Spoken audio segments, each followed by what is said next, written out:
wonder what Jeff Bezos is doing.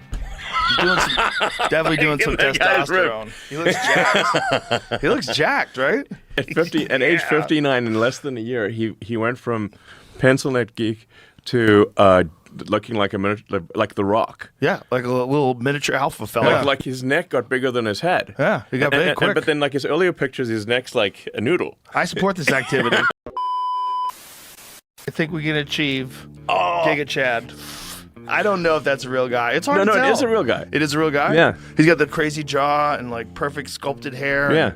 Yeah. Well, I mean, they may have exaggerated a little bit, but Probably.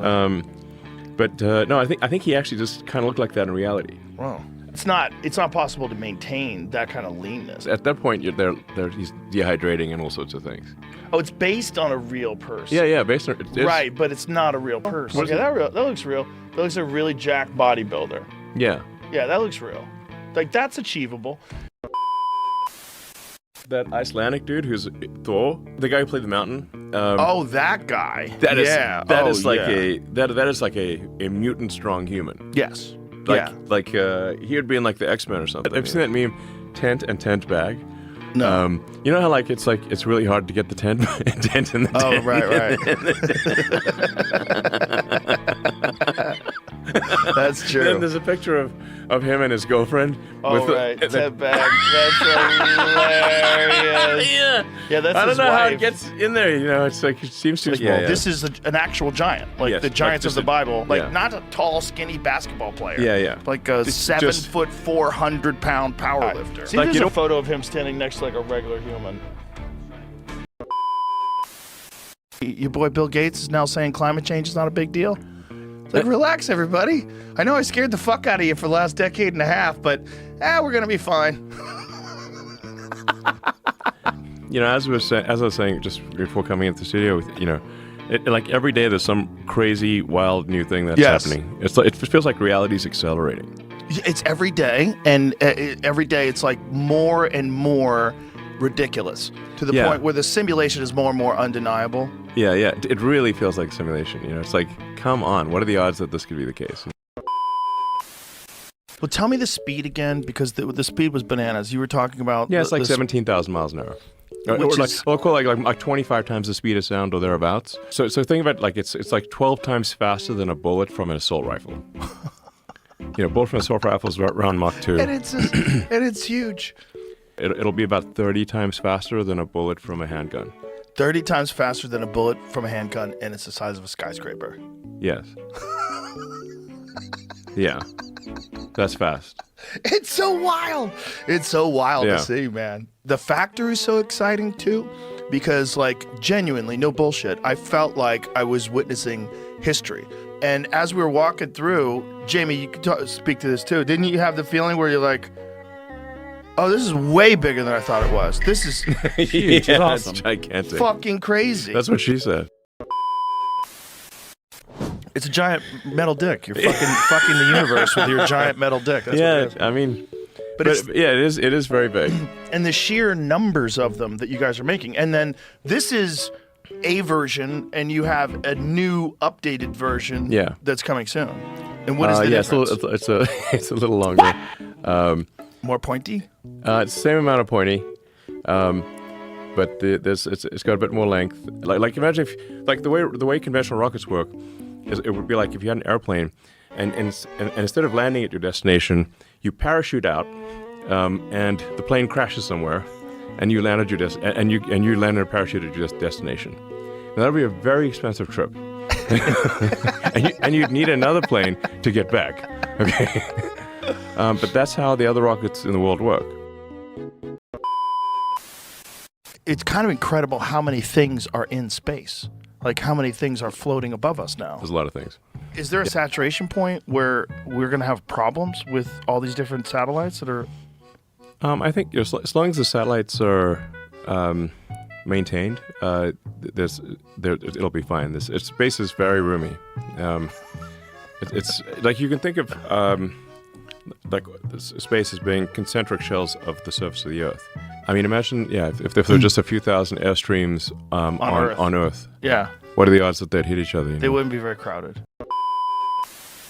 The goal of SpaceX is to get rocket technology to the point where we can extend life beyond Earth, and that we can establish a self-sustaining city on Mars, a permanent base on the moon. That would be very cool. That would be pretty dope. Or at least a tourist trap.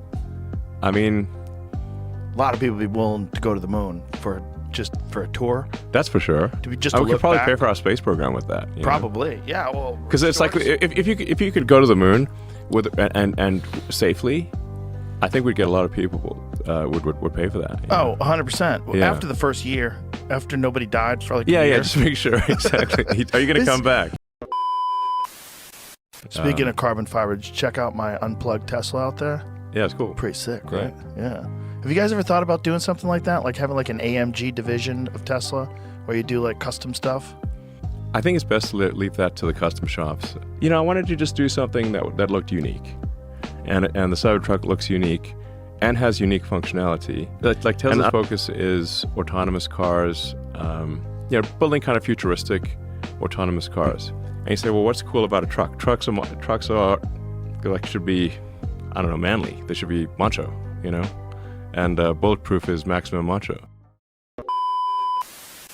The Cybertruck can clear a quarter mile while towing a Porsche 911 faster than a Porsche 911. The Cybertruck is an insanely it is alien technology, okay?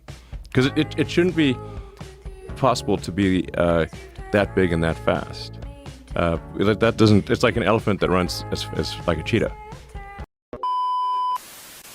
It's kind of crazy, all the different things that you're involved in simultaneously. And, we talked about this before, your time management, but I really don't understand it. I don't understand how you can be paying attention to all of these different things simultaneously. Starlink, SpaceX, Tesla, Boring Company, X, you fucking tweet or post, rather, all day long.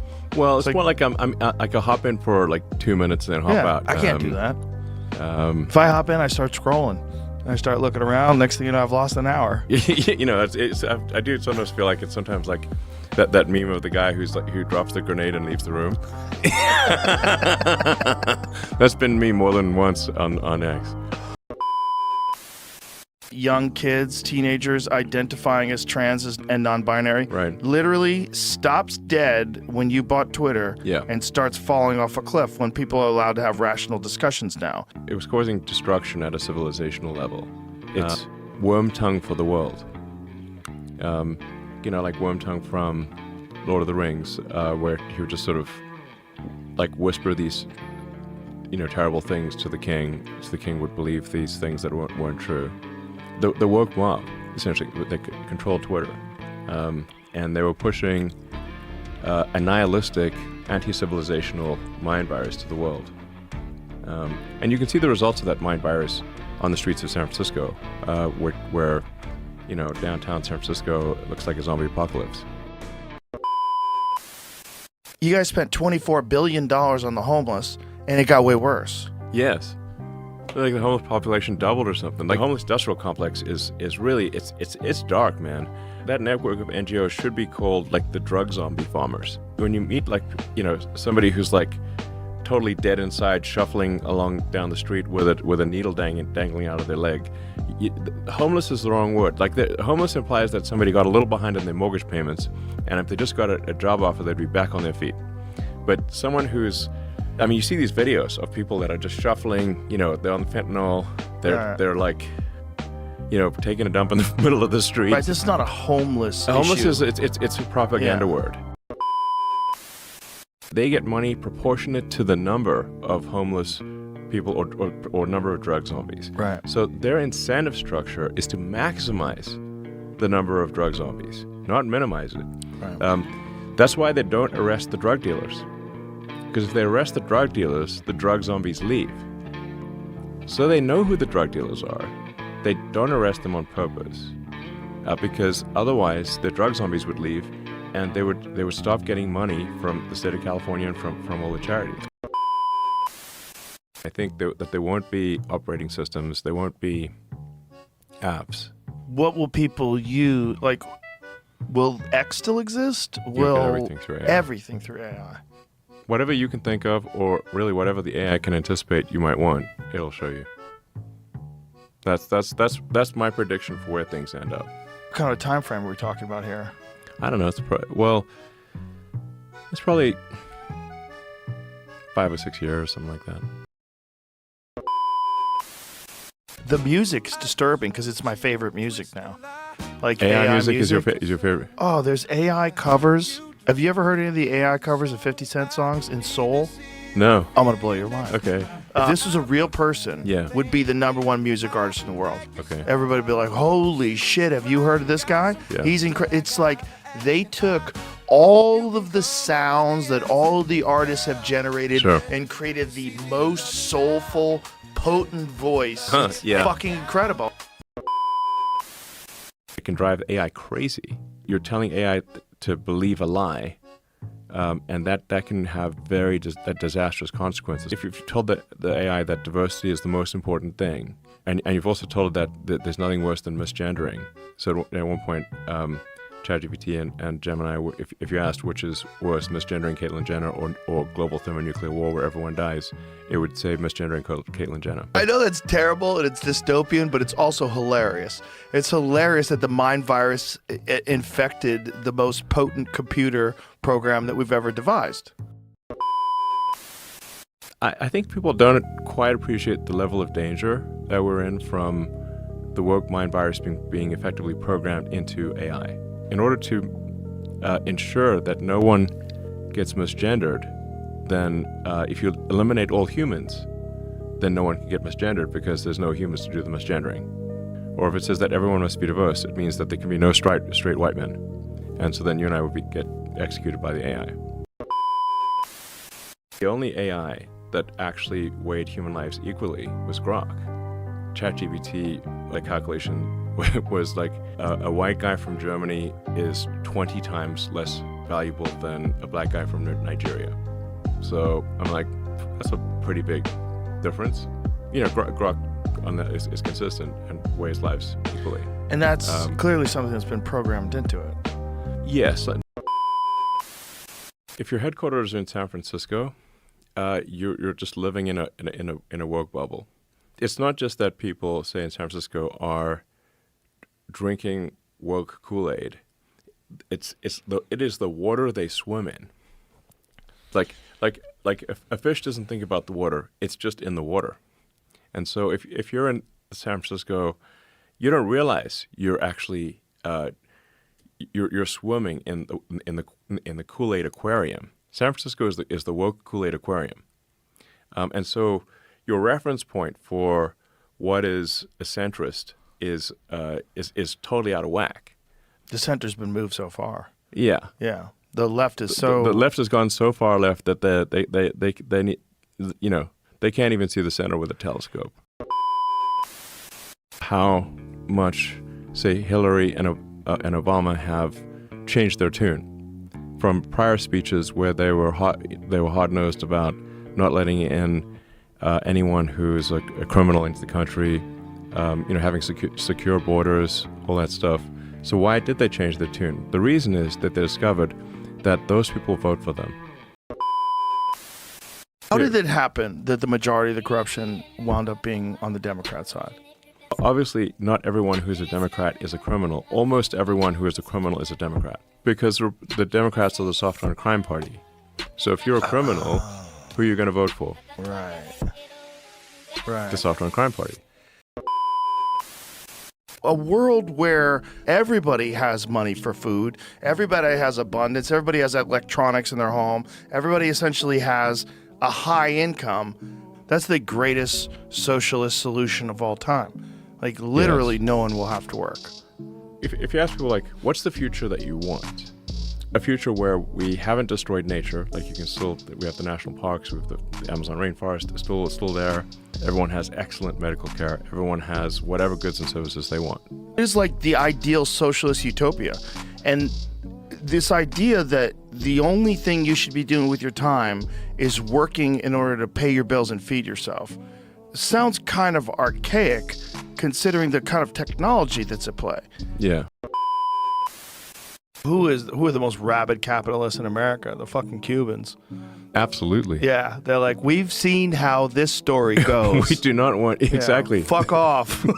They don't want to, the 100%. Cubans in Miami, they don't want to hear any bullshit. They don't want to hear any socialism bullshit. They're like, no. We know what this actually is. Which ideology is building a wall to keep people in and prevent them from escaping? East Berlin built the wall, not West Berlin. Right. They built the wall because people were trying to escape from communism to West Berlin. But there wasn't anyone going from West Berlin to East Berlin. Right. That's why the communists had to build a wall to keep people from escaping. They're going to have to build a wall around New York City. If simulation theory is true, then it is actually very likely that the most interesting outcome is the most likely, because only the simulations that are interesting will continue. The simulators will stop any simulations that are boring. When we do these, I'd say at this point, millions of simulations of what can happen with the rocket, we ignore the ones that are where everything goes right. The only rule is you must keep it interesting, because the boring simulations will be terminated.